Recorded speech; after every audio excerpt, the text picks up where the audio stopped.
그리고 누가복음을 보면서 정말 복음서에서 말씀하시는 것들이 얼마나 우리 삶 가운데 중요하고 실제적인 일들인가를 다시 한번 말씀을 통해서 확인하게 되었습니다.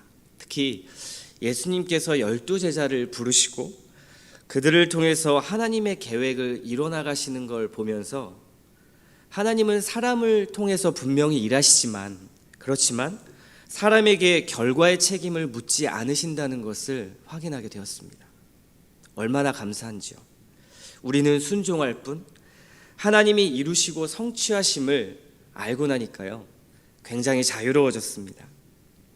예수님의 만유의 주되심, 우주의 왕 되심의 역사를 보면서 오히려 그 앞에 나는 무력해지고 죄인인 것이 더욱 드러날 때, 그때 하나님이 나를 부르신 이유는 책임을 주려고 부르신 것이 아니라 사랑하시려고 부르신 것이구나 라는 말씀을 다시 한번 깨달았습니다. 우리의 부르심은 예수님께서 걸으신 그 길을 따라가면서 그 좁은 길 속에서 책임 때문에 아등바등하는 것이 아니라 그리스도의 사랑을 하나하나 확인해 나가는 길이라는 것을 또한 다시 한번 보게 되었습니다. 그리스도를 따라가는 길에 많은 대가를 지불할수록 그리스도의 사랑도 더욱 크게 와닿는 것도 보았습니다. 내가 작아질수록 예수님은 더욱 커지는 것도 보았습니다. 곧 말씀에 순종한다라는 것은 세상에서 통용되는 가치를 우리가 거스르고 더 많은 것을 잃고 더 고통스러운 길인 것 같지만 결국 그 길은 예수님과 더 가까이 가는 삶이라는 그러한 이야기입니다. 우리는 오늘 누가복음의 이 마지막 장면, 부활 후에 찾아오신 그 예수님과 제자의 만남에서 이것을 다시 한번 확인할 수 있습니다. 누가복음 마지막 23장과 24장의 내용은 주님께서 빌라도 앞에 서시고 십자가에 못 박혀 돌아가시는 일들에 대해서 기록하고 있습니다. 예수님을 따랐던 제자들과 그 무리들은 예수님이 십자가에 못 박혀 죽으시는 걸 보면서 어떠한 마음이 들었을까요? 우리가 그토록 믿고 신뢰했던 그 예수님께서 십자가에서 조롱당하며 죽으시는 장면입니다. 그때 여러분이라면 그 상황이라면 어떤 마음이 드시겠습니까? 내가 왜 이제껏 이렇게 신앙생활을 해왔던 것일까? 내가 보상받는 것은 무엇일까? 내가 이분의 말씀을 계속 따라가야 하는 것이 맞을까? 이분께 내 인생을 여전히 거는 것이 과연 맞기는 할까? 이렇게 두렵고 아픈 것들을 내가 계속 감내해야만 하는 것일까? 이런 생각이 들지 않을까요? 우리의 상황과 우리의 눈에서는 지금 이 상황은 아마 최악일 수 있습니다. 마치 내 눈앞에서 세상이 신앙을 이기는 것처럼 보일 때, 나의 믿음이 세상 앞에서 전혀 작동하지 않는 것처럼 느낄 때, 나의 존재, 그리스도인이란 존재, 나의 말, 나의 행동이 거대한 세상 앞에 너무나 작아 보일 때, 나의 순종과 그리고 나의 가정과 교회와 나 자신에게 어떤 신앙이라는 것이 전혀 유익이 없다고 느낄 때, 그렇게 느껴질 때 우리는 아마도 그때 가장 좌절하고 모든 것을 잃은 것처럼 느껴질 것입니다. 그동안에 내가 해왔던 순종, 예수님을 따랐던 과거의 신앙의 순간들, 내가 여태까지 해왔던 사역들, 이 모든 것들이 예수님이 돌아가심으로 말미암아 아마도 모든 것이 부정당한 것처럼 느껴졌을 것입니다. 내가 해온 시간들의 의미는 과연 무엇인가? 이것은 마치 내가 걷는 이 믿음의 길이 당장의 좋은 결과를 그리고 그 열매를 맺지 못하고 딜레이 되거나 또는 매일매일의 삶이 실패한 것처럼 느껴질 때 과연 나의 삶이 정말 선하신 하나님의 뜻 안에 들어있을까? 이런 혼란스러운 마음을 겪을 때 그 느낌과 같을 것입니다. 아마도 제자들은, 아마도 예수님을 따랐던 무리들은 이러한 마음이었지 않나 싶습니다. 그렇게 예수님은 돌아가셨습니다. 그리고 본문 24장은 우리에게 이러한 말씀을 해주십니다. 너희의 인생의 모든 것들은 나의 계획 속에 있단다. 나의 말이 성취되는 것을 너희의 눈으로 보아라. 너희가 나를 위해 겪고 있는 이 모든 신앙의 여정들, 너의 순종과 너의 슬픔과 아픔, 배신과 실패까지도 모든 것을 나는 알고 있단다. 이 진주 같은 재료들을 통해서 나는 너를 회복하고 나의 나라를 회복할 것이다. 예수님은 하나님께서 구약의 선지자를 통해서 예언하신 대로 그 모든 일을 성취하셨습니다. 십자가에서 죽으심으로 말미암아 3일 만에 부활하셨습니다.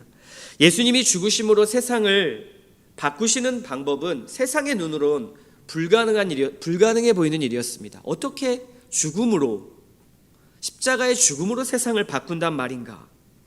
그래서 23장 35절 말씀을 한번 보십시오. 사람들이 이렇게 비웃습니다. 백성은 서서 구경하는데 관리들은 비웃어 이르되 저가 남을 구원하였으니 만일 하나님이 택하신 자 그리스도이면 자신도 구원할지어다 하고, 결국 예수님은 그렇게 십자가에 돌아가셨습니다. 이 비웃음과 조롱 속에 돌아가셨죠. 사탄은, 그리고 그 자리에 있던 사람들은 자신들이 이겼다고 생각했을 것입니다. 이제 예수님의 십자가가 온 인류를 구원하고 회복을 가져오는 일은 불가능해 보였습니다. 정말 끝난 것일까요? 예수님의 비참한 이 십자가의 죽음이 어찌 승리이고 어떻게 인류의 회복을 가져올 수 있을까요? 바로 예수님께서 부활하셨기 때문입니다. 죽음을 이기시고 다시 부활하시리라는 약속의 성취 때문입니다. 예수님의 십자가의 부활은 모든 것을 뒤집는 역전의 열쇠였습니다. 십자가의 죽음으로 인류를 회복시키는 것은, 십자가의 죽음으로만 인류를 회복시키는 것은 불가능한 일이었습니다. 그런데 주님은 부활하셨죠. 부활하심으로 말미암아 모든 것이 뒤집어졌습니다. 불가능한 일이 가능하게 되는 하나님의 능력이 이 모든 일을 이루신 것입니다. 어떠한 다른 것이 작동한 것이 아니라요, 하나님이 약속하신 그 말씀 위에 하나님의 능력이 덧입혀져서 그 약속이 이루어지고 성취된 것입니다. 그리고 나서 오늘 본문 36절 이후를 보면 예수님께서 이제 제자들을 찾아가시는 장면이 등장합니다. 제자들의 마음은 어땠을까요? 두렵고 기쁜 마음이 공존했을 것입니다. 아까 우리가 가졌던 그 마음 있죠. 여태까지 나의 신앙생활은 무엇이었을까? 여전히 나는 계속 실패하고 여전히 나는 열매가 없는 것 같은데 과연 나의 신앙은 무엇인가? 그런 마음에 예수님이 찾아가신 것입니다. 그러면서도 제자들은 그것이 믿겨지지 않아서 이것이 무슨 일인가 하고 어안이 벙벙해 있을 때 그들 앞에서 부활하신 육체를 입고 예수님께서 확인시켜 주시기 위해서 생선 한 토막을 가져오라 말씀하시고 먹는 것을 보여주십니다. 그리고 손에 못자국을 만져보라고 말씀하시죠. 그리고 말씀하십니다. 24장 44절 45절 말씀을 한번 보십시오. 내가 너희와 함께 있을 때에 너희에게 말한 바 곧 모세의 율법과 선지자의 글과 시편에 나를 가리켜 기록된 모든 것이 이루어져야 하리라 이 한 말이 이것이라 하시고, 이에 그들의 마음을 열어 성경을 깨닫게 하시고. 하나님은 주님의 신실하신 주권으로 약속을 성취하셨음을 강조합니다. 예수님이 말씀하신 건 하나님의 말씀은 반드시 이루어진다. 하나님은 반드시 성취한다. 그런데 그분은 세상의 가치를 뒤집는 십자가에 죽는 방법으로 이 일을 이루셨다. 그리고 그분은 선하시다. 그분은 사랑이 많으시다. 긍휼이 많으시고 그리고 너희를 구원하셨다. 이 모든 것을 성취하신 이 말씀을 강조하고 있습니다. 이 말씀은 우리에게 정말 중요한 말씀입니다. 왜 그럴까요? 하나님은 하나님의 나라를 완성해 가실 때 사람을 통해서, 즉 그리스도의 제자들을 통해서 일하시기 때문입니다. 거기서 더 중요한 것은 그럼에도 제자의 됨됨이나 능력이나 어떤 조건을 보시고 그 나라를 이루어 가시는 것이 아니라 하나님 당신의 신실하신 주권으로 그 나라를 이루신다는 사실입니다. 예수님께서 십자가에 죽으시고 부활하신 것, 그리고 그 모든 우리를 죄에서 구원하시는 역사들이 하나님의 주권 가운데 이루어졌다는 사실입니다. 그 가운데 우리를 사용하시는데 우리의 능력과 조건에 따라서 그 결과가 나타나는 것이 아니라 하나님의 주권 안에 그것이 있다는 것이죠. 오늘 본문의 배경은 요한복음의 기록에서 참고하면 제자들이 예수님을 배반한 뒤에 유대인들이 두려워가지고 자기네들끼리 한 곳에 모여있는 장면을 기록하고 있습니다. 현재 그들은 지난 과거를 통해서 경험한 어떤 영적인 문제, 혼란스러움, 정말 예수님이 왕이신가라는 혼란스러움, 우리의 신앙은 이제 어찌 되는 것인가, 왜 열매가 없는가, 예수님은 왜 돌아가셨는가라는 혼란스러움과 실제적인 현실의 문제, 유대인들이 자신들을 죽이려고 하는 현실의 두 가지 문제, 가장 최악의 상태를 지금 경험하고 있는 그러한 상황입니다. 그때 예수님이 나타나서 하시는 말씀이 무엇입니까? 너희에게 평강이 있을지어다. 제자들은 주님의 죽음 앞에서 모두 도망했죠. 왜 도망했습니까? 제자들이 주를 통해 궁극적으로 원했던 것을 보면 알 수 있습니다. 예수님을 통해 그들이 갖기 원했던 것은 하나님 나라의 소명이 아니라 자신의 나라를, 자신의 왕국들을 세우는 것이었기 때문입니다. 그런 그들에게 희생과 섬김이나 어떤 십자가를 지는 길, 희생과 헌신은 실패의 길로 보여질 수밖에 없었던 것이죠. 그들은 도망갈 수밖에 없었습니다. 이 말씀을 볼 때 우리는 우리 자신을 정직하게 볼 필요가 있습니다. 우리는 어떠합니까? 예수님을 따르고 말씀에 순종하는 길이 손해라는 생각이 들지 않으십니까? 그리고 두렵지 않으십니까?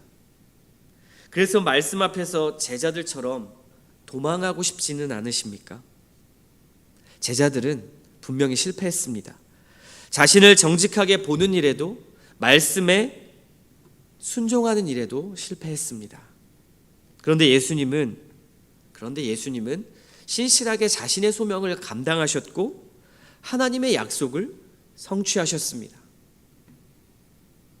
제자들의 실패 위에서 예수님은 하나님의 뜻에 순종하셨습니다.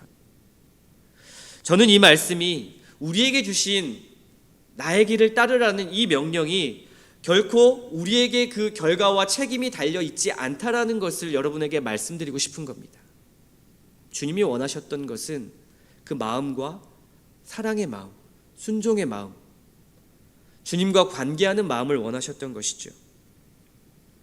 제자들의 소명은 결코 그분을 부인하고 도망갔던 그 연약함 때문에 그 소명이 멈춰지지 않았습니다. 예수님이 찾아오셨습니다. 다시. 그리고 그들에게 다시 말씀하시죠.